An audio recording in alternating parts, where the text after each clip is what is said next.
नमस्कार दर्शकों, मैं हूं शिवम तिवारी और आप देख रहे हैं द राजधानी टीवी। आज की बड़ी खबर, देश में सीएए लागू होने पर क्या बोले ओवैसी। कांग्रेस ने टाइमिंग पर उठाया सवाल, दिग्विजय ने अलापा अलग राग। केंद्र की नरेंद्र मोदी सरकार ने बड़ा फैसला लेते हुए आज यानी सोमवार को नागरिकता संशोधन अधिनियम सीएए नियमों की अधिसूचना जारी कर दी।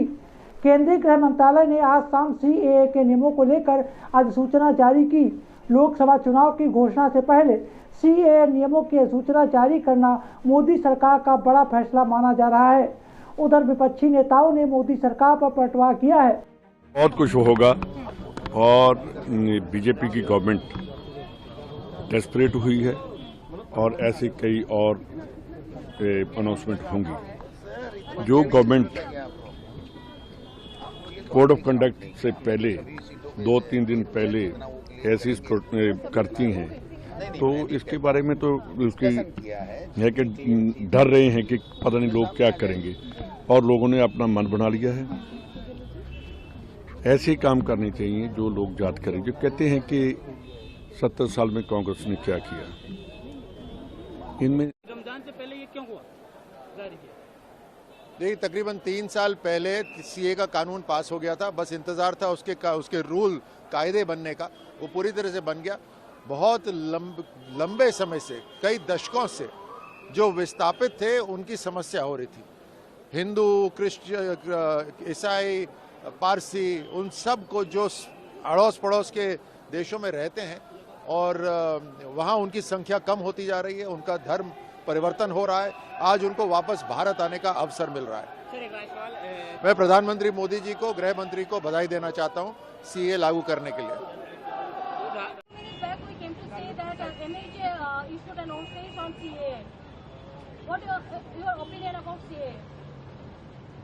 See, the Citizenship Amendment Act was passed by the Parliament years back. What is happening now is its logical conclusion of preparing the rules and regulations. I see it only as part of the normal process of good governance in this country. But same as did a press conference few minutes back, and she said if it's a vendetta for the central government to implement the CAA, she will oppose, but first she will check out what is the rule actually and then she will comment, but she is not happy on this CAA before the Lok Sabha election. You see, the CAA and also the rules which are framed now, it shows that this democratically elected government at the center does not act without an act and rule without rules. This is the rule of law in place of law of the rulers. I think it's a good step towards democratic functioning in the country. Act has been passed, rule is being made. Every government act within an act, rule within rules. And the response of my esteemed constitutional colleague, I agree with her when she said she'll first understand what it is and then respond. That's a very good attitude. Understand first, then respond. I'm one with you. We are on the same page on that account. But sir, Bengal is a place where lots of Bangladeshi, means citizens of Bengal and Bangladesh, who came in this side. And it's running up to 1971, from 1947 to 1971. But what will happen to them? Such confusions will be cleared when this act is implemented within the rules. It is to clear those grey areas that the rules are formed. As the Honorable Chief Minister said, let us watch and read the rules and then comment on that. But first, we see that lots of detention camp has been built up in Assam. So all are feared to be here also. Lots of detention camp may be built up, and lots of people will be in the detention camp. Unfortunately, my jurisdiction is only in West Bengal. I cannot comment. ये को लेकर दिया है, लागू हो गया है ये एक तरीके से अब देश में। मेरे ख्याल से ड्राफ्ट देखना पड़ेगा। अभी तो सुनने में आया, मैं तो निर्वाचन क्षेत्र में हूँ मैं आपसे ही सुन रही हूँ, तो थोड़ा पता करके मैं जरूर आपको एक स्टेटमेंट करूँ। प्रधानमंत्री के सफेद झूठ की एक और झलक कांग्रेस ने कहा। जानबूझकर लोकसभा चुनाव से ठीक पहले का समय चुना गया। सीएम योगी ने अधिनियम लागू करने को ऐतिहासिक बताया। केंद्र की नरेंद्र मोदी सरकार ने बड़ा फैसला लेते हुए आज यानी सोमवार को नागरिकता संशोधन अधिनियम CAA नियमों की अधिसूचना जारी कर दी। केंद्रीय गृह मंत्रालय ने आज शाम CAA के नियमों को लेकर अधिसूचना जारी की। लोकसभा चुनाव की घोषणा से पहले CAA नियमों की अधिसूचना जारी करना मोदी सरकार का बड़ा फैसला माना जा रहा है। इस बीच विपक्षी नेताओं ने भाजपा पर और मोदी सरकार पर पलटवार किया है। वहीं समाजवादी पार्टी के अध्यक्ष अखिलेश यादव ने कहा कि जब देश के नागरिक रोजी रोटी के लिए बाहर जाने पर मजबूर हैं, वो दूसरों के लिए नागरिकता कानून लाने से क्या होगा। वहीं प्रधानमंत्री नरेंद्र मोदी ने एक और प्रतिबद्धता पूरी की, अमित शाह ने बताया। अमित शाह ने कहा कि प्रधानमंत्री नरेंद्र मोदी ने एक और प्रतिबद्धता पूरी की। गृह मंत्री अमित शाह ने एक्स पर कहा कि मोदी सरकार ने आज नागरिकता संशोधन अधिनियम 2024 को अधिसूचित कर दिया है। यह नियम अब पाकिस्तान, बांग्लादेश और अफगानिस्तान में धार्मिक आधार पर प्रताड़ित अल्पसंख्यकों को हमारे देश में नागरिकता प्रदान करने में सक्षम बनाएंगे।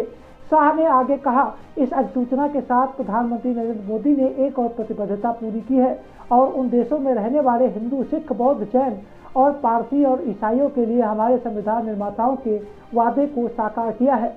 वहीं विपक्षी नेताओं का सरकार पर वार। कांग्रेस का कहना है कि दिसंबर 2019 में संसद द्वारा पारित नागरिकता संशोधन अधिनियम के नियमों को अधिसूचित करने में मोदी सरकार को 4 साल और 3 महीने लग गए।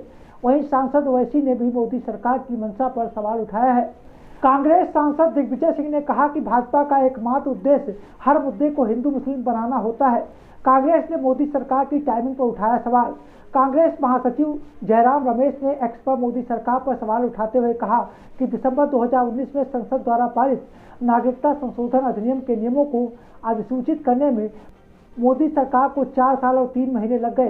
प्रधानमंत्री के सफेद झूठ की एक और झलक, कांग्रेस ने कहा कि प्रधानमंत्री के सफेद झूठ की एक और झलक। उन्होंने कहा कि प्रधानमंत्री दावा करते हैं कि उनकी सरकार बिल्कुल प्रोफेशनल ढंग से और समयबद्ध तरीके से काम करती है।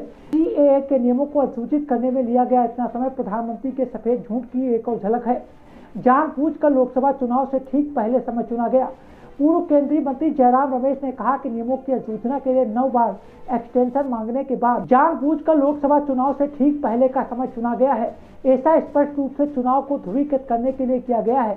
विशेष रूप से असम और बंगाल में यह इलेक्टोरल बॉन्ड घोटाले पर सुप्रीम कोर्ट की कड़ी फटकार और सख्ती के बाद हेडलाइन को मैनेज करने का प्रयास भी प्रतीत होता है। भाजपा का एकमात्र उद्देश्य हर मुद्दे को हिंदू मुस्लिम बनाना। उधर कांग्रेस सांसद दिग्विजय सिंह ने इस मुद्दे पर कहा कि इतनी देरी क्यों हुई, अगर देरी करनी ही थी तो चुनाव के बाद इसे क्यों नहीं लागू किया। भाजपा का एकमात्र उद्देश्य हर मुद्दे को हिंदू और मुस्लिम बनाना होता है। जनता भटकावे की राजनीति का भाजपाई खेल समझ चुकी है। यूपी के पूर्व मुख्यमंत्री अखिलेश यादव ने एक्स पर पोस्ट में कहा, जनता भटकावे की राजनीति का भाजपाई खेल समझ चुकी है। भाजपा सरकार ये बताए कि उनके 10 सालों के राज पे लाखों नागरिक देश की नागरिकता छोड़कर क्यों चले गए। चाहे कुछ हो जाए, कल इलेक्टोरल बॉन्ड का हिसाब तो देना ही पड़ेगा और फिर केयर फंड का भी। हम लोकसभा चुनाव से पहले अशांति नहीं चाहते। ममता। पश्चिम बंगाल की मुख्यमंत्री ममता बनर्जी ने कहा कि अगर नागरिकता संशोधन अधिनियम CAA लोगों के साथ भेदभाव करता है तो उसका विरोध करेंगे। उन्होंने कहा कि CAA और NRC बंगाल और पूर्वोत्तर राज्यों के लिए संवेदनशील है। साथ ही ममता ने कहा कि लोकसभा चुनाव से पहले हम अशांति नहीं चाहते। केरल के मुख्यमंत्री पिनाराई विजयन ने कहा कि CAA को केरल में लागू नहीं किया जाएगा। केरल के मुख्यमंत्री पिनाराई विजयन ने CAA को सांप्रदायिक रूप से विभाजनकारी कानून बताया है और कहा कि इसे केरल में लागू नहीं किया जाएगा। सीएम योगी ने अधिनियम लागू करने को ऐतिहासिक बताया। उत्तर प्रदेश के मुख्यमंत्री योगी आदित्यनाथ ने एक्स पर मोदी सरकार के इस निर्णय को ऐतिहासिक बताते हुए प्रधानमंत्री नरेंद्र मोदी को धन्यवाद दिया। उन्होंने कहा कि पीड़ित मानवता के कल्याणार्थ नागरिकता संशोधन अधिनियम लागू करने का निर्णय ऐतिहासिक है। इससे पाकिस्तान, बांग्लादेश व अफगानिस्तान में मजहबी बर्बरता से पीड़ित अल्पसंख्यक समुदाय के सम्मानजनक जीवन का मार्ग प्रशस्त हुआ है। प्रधानमंत्री नरेंद्र मोदी का आभार। सीएम योगी ने कहा कि मनुष्यता को आह्लादित करने वाले इस मानवीय निर्णय हेतु आदरणीय प्रधानमंत्री नरेंद्र मोदी का आभार एवं माननीय गृह मंत्री अमित शाह को धन्यवाद।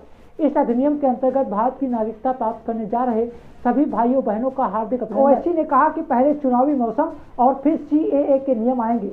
हैदराबाद के सांसद और AMIM के चीफ असदुद्दीन ओवैसी ने चुनाव के समय CAA के नियमों को लेकर सवाल उठाया। ओवैसी ने कहा कि आप क्रोनोलॉजी समझिए, पहले चुनाव का मौसम आएगा, फिर सीएए के नियम आएंगे। सीएए पर हमारी आपत्तियां जस की तस है। सीएए विभाजनकारी है और गोडसे की सोच पर आधारित है, जो मुसलमानों को दोयम दर्जे का नागरिक बनाना चाहता था। ओवैसी ने बताया सीएए का उद्देश्य। उन्होंने कहा कि सताए गए किसी भी व्यक्ति को शरण दे, लेकिन नागरिकता धर्म या राष्ट्रीयता पर आधारित नहीं होनी चाहिए। सरकार को बताना चाहिए कि उसने इन नियमों को 5 सालों तक क्यों लंबित रखा और अब इसे क्यों लागू कर रही है। एनपीआर एनआरसी के साथ सीएए का उद्देश्य केवल मुसलमानों को लक्षित करना है, इसका कोई अन्य उद्देश्य नहीं। विरोध करने के अलावा कोई विकल्प नहीं है, ओवैसी ने कहा। ओवैसी ने आगे कहा कि सीएए एनपीआर एनआरसी का विरोध करने के लिए सड़कों पर उतरे भारतीयों के पास फिर से इसका विरोध करने के अलावा कोई विकल्प नहीं होगा। Bureau report, the Rajad TV, Lucknow. नमस्कार।